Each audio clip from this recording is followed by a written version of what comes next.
Ruler School is brought to you by Happy Little Hug Factory and these amazing patrons. Extra special thank you to guest lecturer patrons Brody Harris and Lance Albertson. Thank you for your support. Enjoy the video. Hey guys, what's going on? It's Paul, and I'm bringing you a tournament report today for GP Melbourne. Before I get started today, I just want to give a big shout out to Steve Booten and Oscar Rivera for helping me compile all this information. Steve Booten, thank you for just doing the head judging for this event and tagging me on Facebook to make sure I got all this information. And shout outs to Oscar Rivera and the TCG Scrubs for, of course, compiling all this information on their website. It was kind of hard for me to find the deck list for this event, and thank you for him for making all of that information readily available. So the ruler breakdown for GP Melbourne was about 38 people, and in talking with Steve, he mentioned that 38 people is actually kind of low for a GP over in Oceania, mostly because they get about around 50 people, but due to the GP falling around the same time as the Magic pre-release for the core set, people were actually pulled away from this event a little bit for that reason. Of course, we had 20 Scheherazade players, 4 Kiriks, 4 Farers, 3 Kiriks, 3 Scarlets, 2 Reyes, a Lumia, Imal, and a Shayla, and then about 3 other decks to make up the total of 38. Alright guys, before we move into the top 8 deck lists, I just want to remind everybody that all 8 of these deck lists are going to be down in the description below with gacha log links, so that way you can select the decks and take a look at them, take a look at the cards up close and personal, read the effects, see the different arts and stuff like that, because the gacha logs on the screen are a little small, admittedly. In this video, we're going to be trying to give you some of the more unknown cards actually in the video itself, so that way you'll be able to see them right away. But if you want to read them more or read their effects more closely, check out the gacha logs down below. And while you're down there, like the video and hit subscribe for more content like this. It actually goes a long way to help us bring you more quality content. But without further ado, let's get into the top 8 lists. So we're going to start out with Damian Carter, who got first place with his traditional Scheherazade list. So congratulations to him, and have a good time in Japan if you get to go.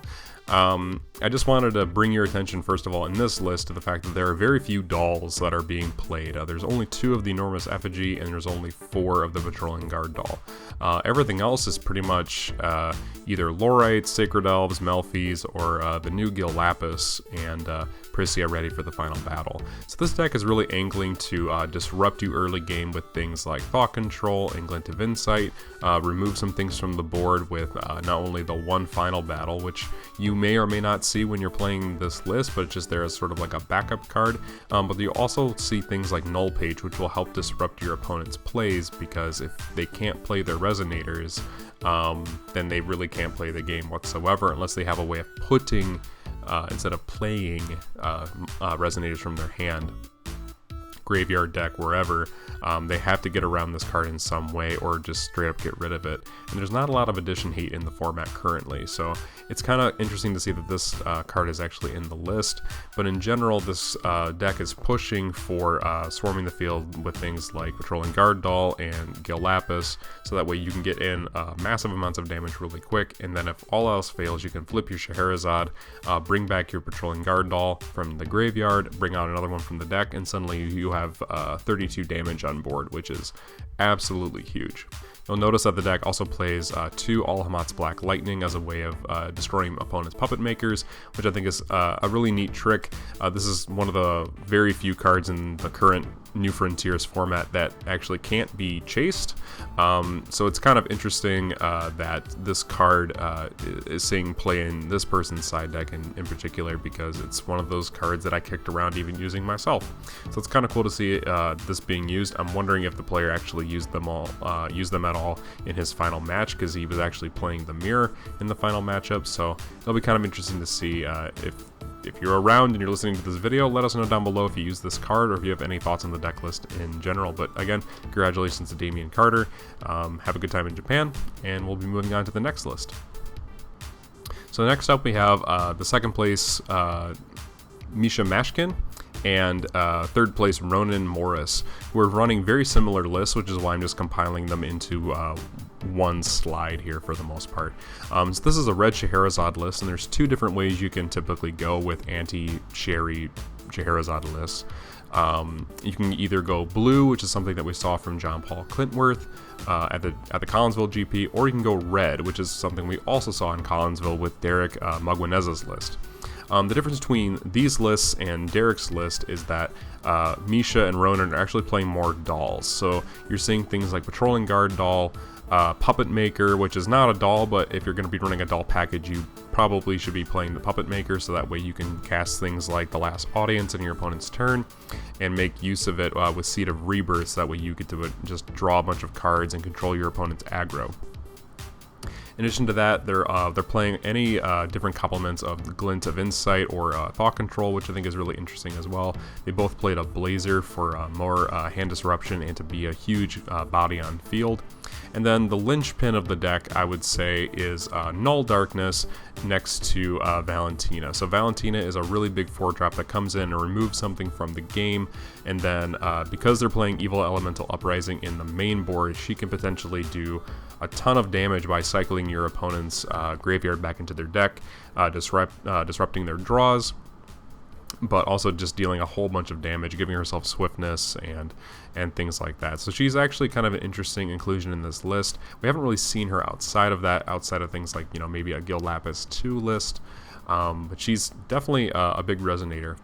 In addition to that, they play another card in Fiend Fire. It's just a nice little burn spell.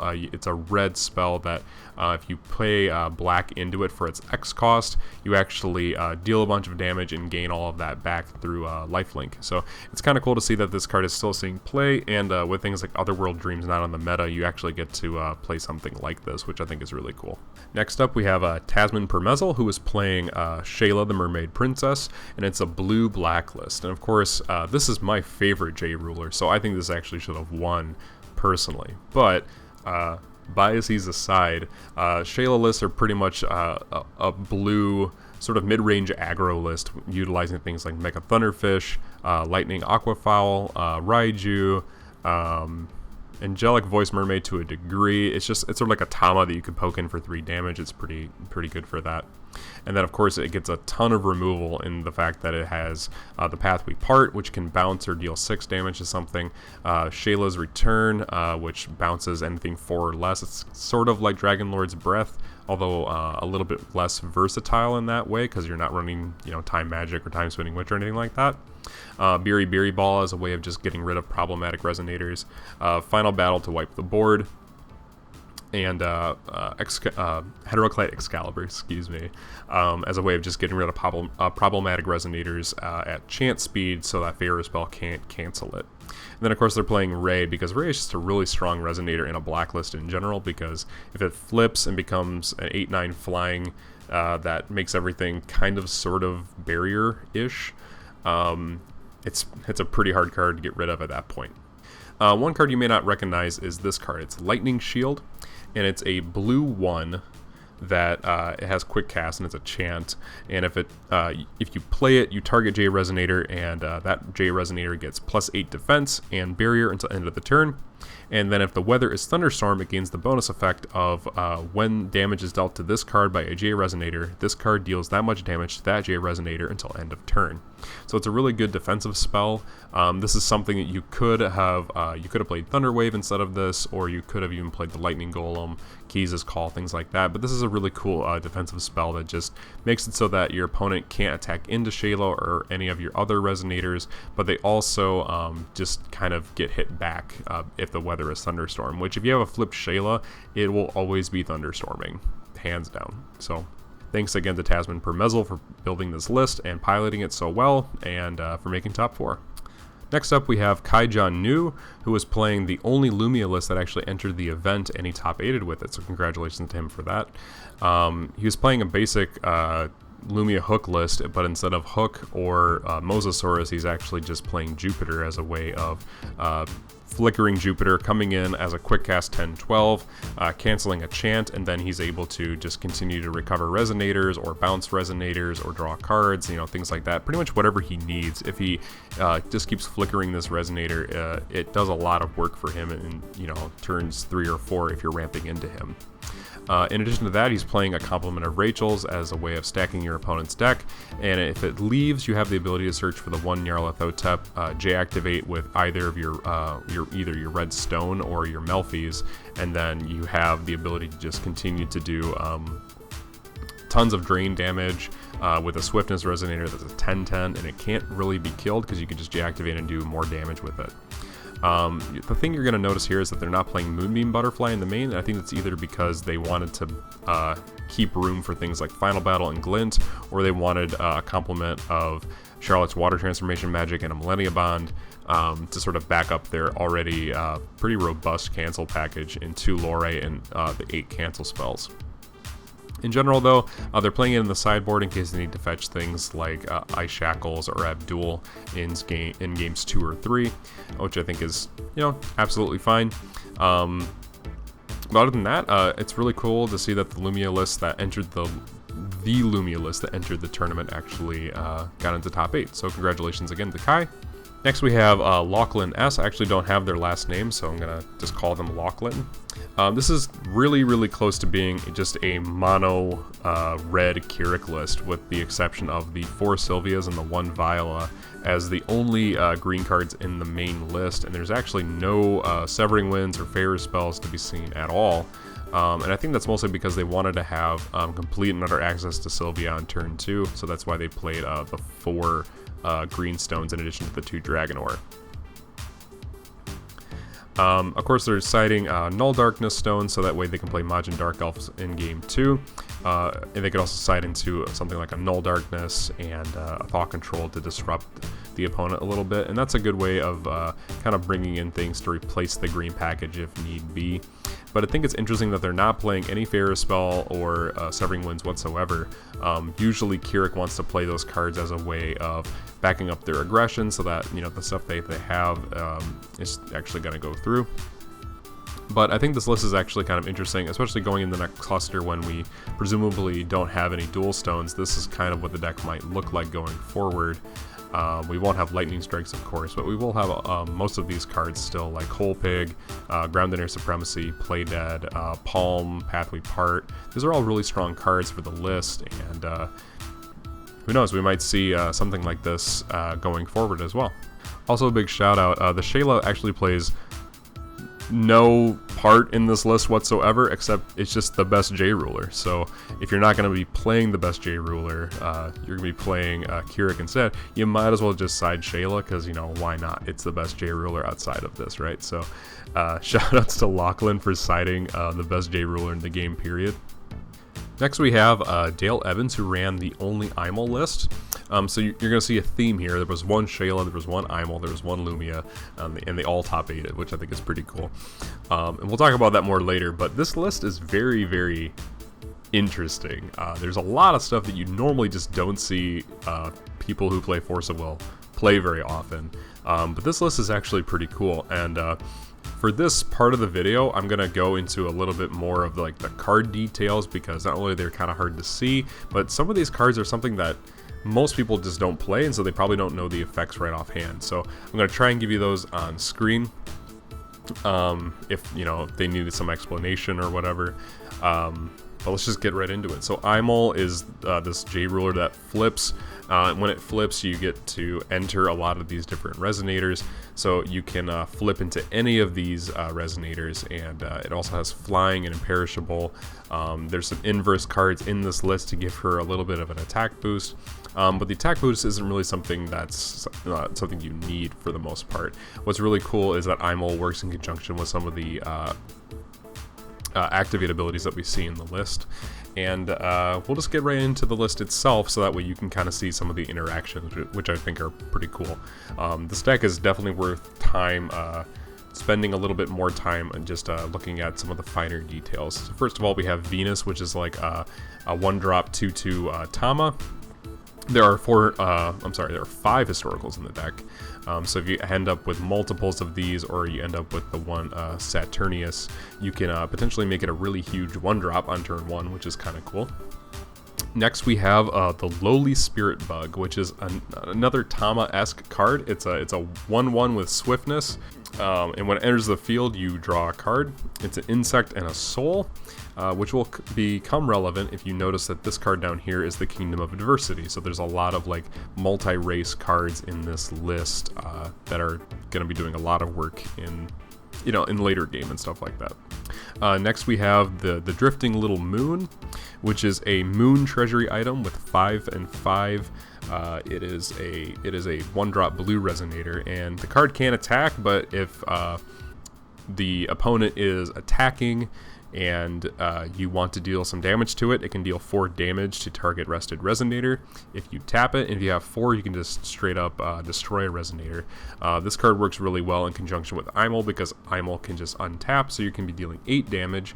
But in addition to that, it works really well with the 1 water transformation magic that we see in the deck itself. In addition to that, he plays 4 Time-Bound Spirit, which is a blue 2/2 ghost.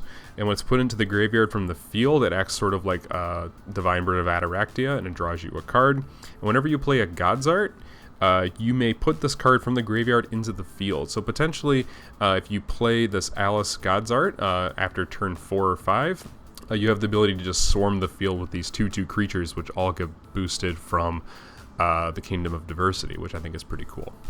Next we have Kaguya, Guardian of the Moon, which is a blue 1 Myth Resonator, which has 300 attack and 300 defense, and you can tap it to put a 1/1 Water Rabbit Resonator into the field. And if you have a Moon Edition, which you do not in this list, so it's not really super relevant, but you get +1/+1 to all of your Rabbit Resonators, which again is not relevant because you don't actually have a Moon edition. You do have a Moon card, but it is not a Moon edition, so it does not boost, it does not proc this ability. But because this is a tap ability, Imal can make use of her effect to give you multiple Rabbit Resonators, which I think is pretty cool. And then because the Kingdom of Diversity is the linchpin of the deck, all of the Rabbit Resonators become huge if you have multiple creatures on the field, which I think is pretty cool. In addition to that, they play 2 Flute's Water Dragon as a way of unsealing water, which is only relevant in the case of Alice, but it also gives you a way of calling stones outside of the Imal flip, which is kind of cool. And next they have Keeper of the Frozen Casket, which is a 1-drop 3/5 Ancient Automaton, which are the 2 races it has. And this card says additions you control gain barrier. So this works really well in conjunction with the Kingdom of Diversity, because the Kingdom of Diversity boosts this card to pretty staggering heights. And then in addition to that, this card protects Kingdom of Diversity, so it can't be destroyed by things like Cleaning Doll or Destruction of the Portal, etc. So it's a really nice little combo interaction here, and this is actually kind of funny to see. And of course, we've mentioned Alice in the past, but she's she costs 2 blue. She's a 5/6 Will of Hope flying. And her race is just Wanderer, so she will get a boost, and she will help to boost other Resonators, but only for +1/+1. And her Seal 4 ability is her God's Art, which is Azure Bonds. Name a non-magic stone card. As long as this card is in a field, players cannot play cards with that name. So she's kind of like Null Page in a sense, where you can't play certain cards. She doesn't remove anything from the field.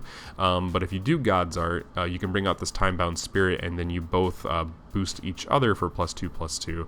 And a 7/8 with flying is actually pretty good. And if you have other creatures on the field as well, she gets a big boost. There's 2 of Imal's Unicorn, which flips and destroys a Resonator if it has a lower toughness. And then 2 Altars as a way of not only being an inverse card to pump up Imal as a respectable J-Ruler, but also as a way of ramping stones and sacrificing your Resonators to punish your opponent's board state. 2 Severing Winds, because you don't need green to play this card, incidentally. An Arla as an additional win condition, it just destroys your opponent's Resonators for the cost of your own life.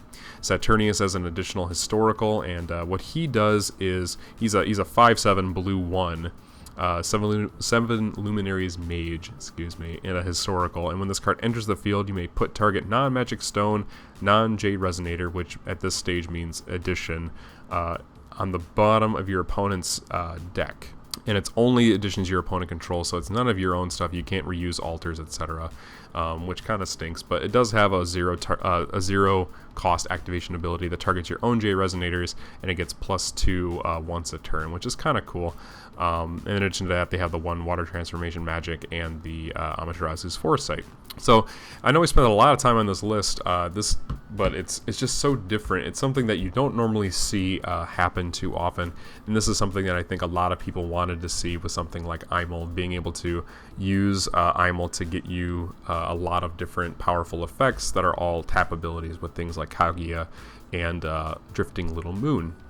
So shoutouts to Dale Evans for making this list. It's actually really fun looking. I would actually play this at locals, so this looks really fun. Congratulations once again for getting top 8. And next we have Keenan W. I don't know your last name either, so I'm sorry that I don't have that, but Keenan ran a combination blue-white Scheherazade list, and he ended up getting 8th place with this. The things that are noticeable in this list in particular is he's playing Door of Time as a way of kind of playing Alice's World a little bit, and swarming the field, swinging in, playing Door of Time at the last minute so your opponent can't take their turn, and then you just swing in and deal more damage again, which I think is a kind of interesting way of playing the deck. It's not something I've seen before. In addition to that, he's also playing 2 Rapid Growth to escape your opponent's final battles, Winds of Salvation as a really good cancel spell, especially in the mirror match. And then he's also playing Tama as a way of dealing more damage, not needing to pay so much life into your final battles, and also just a way of keeping your card count up. And it works really well in conjunction with Seed of Rebirth as well, because you can just target this, bring it back into the field, and then you, of course, get an additional card as a result of that. In the sideboard, he's playing 2 Water Transformation Magic, and he's playing 2 Separation of Fate for the IU matchup. And IU, Imal in general are pretty potent resonators, because in general you can't just kill them because they both have imperishable, so you need a way of getting rid of that imperishable so you can stop them from flipping and doing crazy things anyway. So now that we've taken a look at the deck lists and I've given like a lot of different thoughts on those lists themselves, let's talk about the metagame and what does GP Melbourne do for the state of the game as it stands right now. First of all, I think it's really encouraging to see that half of the top 8 in this event was something that wasn't Scheherazade. I know a lot of people do not like Scheherazade in the United States, but this event definitely kind of gave some credence to the idea that there are other rulers out there you can play and still do well in these larger scale, larger caliber tournaments. So we saw Lumia, Imal, Kirik, and Shayla. Just noticing this now, there's like this weird duality theme to the top 8, which is weird. Never noticed that before. Shayla and Kirik being the inverse kind of one another, and then Lumia and Imal literally being the opposite of the same person as a result of the Time Spinning Witch. But I'm just kind of geeking out right now anyway. But all of these rulers actually did super well. The fact that Imal just got top with stuff that honestly I didn't think would ever see play in a GP, I think is really encouraging. And they actually did pretty well against a Scheherazade meta that we're in right now. Shayla even making all the way to the top 4, which I think was really cool. And not just because she's my favorite J ruler, I think it's kind of interesting to see that Shayla can still do some work in events, even though Scheherazade is a deck. What I found really curious is that the 4 J rulers on the screen actually either didn't even enter the tournament or didn't make top 8 whatsoever. Specifically, I think it's interesting that Fairer didn't top this event, especially since in GP Indonesia, a red list using Shabujing and Maribel actually did pretty well and actually won the entire tournament. But in general, especially the Time Spinning Witch, and this might just be because of accessibility issues, but the Time Spinning Witch actually has a really good matchup against Scheherazade, and I think she would have done really well considering that over half the tournament was Scheherazade itself. So Scheherazades are trying to fight against themselves for the top spot, but Time Spinning Witch almost completely wins game 1 if you're playing against a Scheherazade player and you're a good Time Spinning Witch player. The deck actually does some really great things for you, being able to lock your opponent's Scheherazade out of the recovery phase and prevent them from actually doing stuff on your turn. Because the last thing you want to do in a Time Spinning Witch matchup is tap out on their turn, because then they'll just God's Art you, and then you won't get a recovery phase, and they'll just run ship with you. Outside of that, though, IU and Gil actually have decent matchups against Scheherazade, in my opinion, as well. IU is actually something that Scheherazade has a hard time dealing with because she's a 10-10 with Imperishable that just gains advantage every time she flips, and she has a really low cost to flip. And then Gil has the ability to search out any answer he needs as long as he's flipped, and he has elementals to shuffle back into his deck. So I think it's really interesting that we saw a sparse amount of these decks actually doing anything in this GP, considering that they actually might have had a decent time against the wide field of Scheherazade that we actually saw. But speaking of Scheherazade, we just need to keep talking about this J ruler because this is something people just want to see completely banned, at least, you know, stateside. People just really do not like Scheherazade, and they want to see her gone.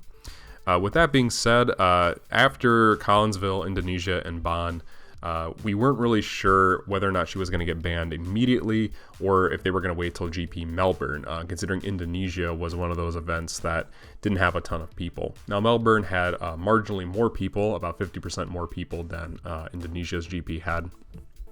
But the question is whether or not that's big enough to actually say that Scheherazade is too powerful in all 4 of these events. Jeff might be looking for a larger tournament sample so that we have a better sample size of, you know, how good Scheherazade does in you know, these individual situations. But in general, should Scheherazade go? Probably. That's the consensus, at least amongst the player base in the United States. The fact that she gets 5 additional cards and she has these silver bullet cards is something that Josh Boersma and I were talking about as one of the reasons she needs to just go, is probably enough of a reason for us to consider she should just be gone in general. But the fact that she just has like no really bad matchups, even in the mirror, she can do some things color-wise that give her an edge, as we saw with John Paul Klintworth at Collinsville's GP. She's just a really powerful J ruler, and her flip is also very, very strong. So the fact that she keeps topping events and she keeps making up large portions of the top 8s, even with the bans, I think she just needs to go in general. We already banned her in Wanderer, and I think the fact that just because we have a larger card pool to deal with in Wanderer doesn't make her unban worthy in New Frontiers. But with that being said, guys, now it's your turn. What ruler did you want to see in the top 8 of this event? I think there was a huge diversity of rulers in this top 8, all things considered. You know, there might have been 20 Scheherazades and 4 of them made it into the top 8, but in general, we saw Imal, Lumia, Kirik, and Shayla all make it into the top 8, which was really encouraging for me to see, especially since I'm a huge Shayla fan. But some rulers didn't make it, so what ruler would you want to see? While you're down in the comments section letting us know that, make sure you hit like on the video so that way we know you like the video. It actually goes a long way for us if you hit like. And then also hit subscribe so that way you get more content like this, as well as feature matches, deck profiles, and the Teacher's Lounge, which is released every Thursday with Jeremy Franklin, Brandan Bremont, Frank Klosser, and Ryan Miles as your like 4 professors of Force of Will, and they talk about different things every single week. So again, let us know what you think down below. Hit like, hit subscribe, and we'll see you next time.